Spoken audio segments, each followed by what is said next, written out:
പക്കാവട തയ്യാറാക്കുന്നതിന് 1 കപ്പ് കടലമാവ് എടുത്തിട്ടുണ്ട്. 3/4 കപ്പ് അരിപ്പൊടിയും കൂടെ ഇടാം. ഇത് പത്തിരിപ്പൊടി ഇടിയപ്പ പൊടിയാണ്, വറുത്ത പൊടിയാണ്, പച്ചപ്പൊടിയല്ല. ഇതും കൂടെ ഇതിലേക്ക് ചേർത്ത് കൊടുക്കാം.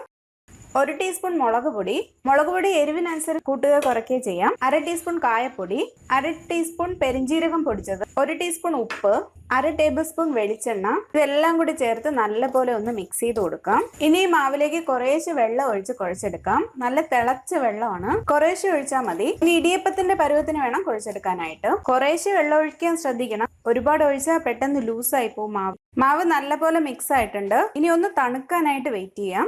മാവ് തണുത്തിട്ടുണ്ട്. ഇനി നമുക്ക് കൈ കൊണ്ട് തന്നെ നല്ല പോലെ ഒന്ന് കുഴച്ചെടുക്കാം. അപ്പൊ നമ്മുടെ പക്കാവടയുടെ മാവ് തയ്യാറായിട്ടുണ്ട്. പക്കാവട തയ്യാറാക്കുന്ന ഈ ഒരു അച്ചാണ് ഉള്ളത്. ഇനി ഇതിലേക്ക് ഫില്ല് ചെയ്ത് വെച്ചു കൊടുക്കണം മാവ്. പക്കാവട തയ്യാറാക്കുന്നതിനായിട്ട് ഒരു പാത്രം ഞാൻ അടുപ്പിലേക്ക് വെച്ചിട്ടുണ്ട്. പാത്രം ചൂടായിട്ടുണ്ട്. അതിലേക്ക് എണ്ണ ഒഴിച്ചു കൊടുക്കാം.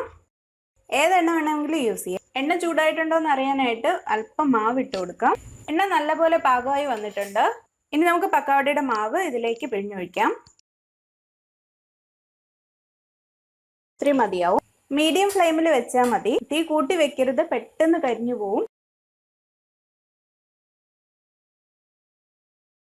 ഇപ്പൊ നമുക്ക് മറിച്ചിട്ട് കൊടുക്കാം.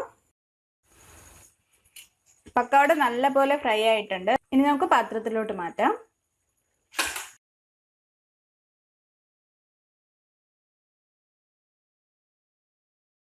നമ്മുടെ പക്കാവട എല്ലാം ഫ്രൈ ആയി കിട്ടിയിട്ടുണ്ട്. ഇനി നമുക്ക് ഈ എണ്ണയിലേക്ക് കുറച്ച് കറിവേപ്പിലയും കൂടെ ഫ്രൈ ചെയ്തെടുക്കാം. കറിവേപ്പില ഫ്രൈ ആയിട്ടുണ്ട്. നമുക്ക് സ്റ്റൗ ഓഫ് ചെയ്യാം. പക്കാവട ഇട്ട പാത്രത്തിലോട്ട് മാറ്റി കൊടുക്കാം. അപ്പോൾ നമ്മുടെ പക്കാവട ഫ്രൈ തയ്യാറായിട്ടുണ്ട്. ഇനി ഇത് ഇങ്ങനെ ഒടിച്ചിട്ട് കൊടുക്കണം. നല്ല ക്രിസ്പിയാണ്, അതുപോലെ തന്നെ നല്ല ടേസ്റ്റുമാണ്. എന്ത് എളുപ്പമാണ് അല്ലേ ഈ പക്കാവട തയ്യാറാക്കാനായിട്ട്. അപ്പോൾ എല്ലാവരും ട്രൈ ചെയ്ത് നോക്കണം. ഇഷ്ടമായെങ്കിൽ ലൈക്ക് ചെയ്യണം, ഷെയർ ചെയ്യണം, സബ്സ്ക്രൈബ് ചെയ്യണം. നിങ്ങളുടെ വിലപ്പെട്ട അഭിപ്രായങ്ങൾ അറിയിക്കണം. വീണ്ടും പുതിയൊരു വിഭവമായി നമുക്ക് കാണാം.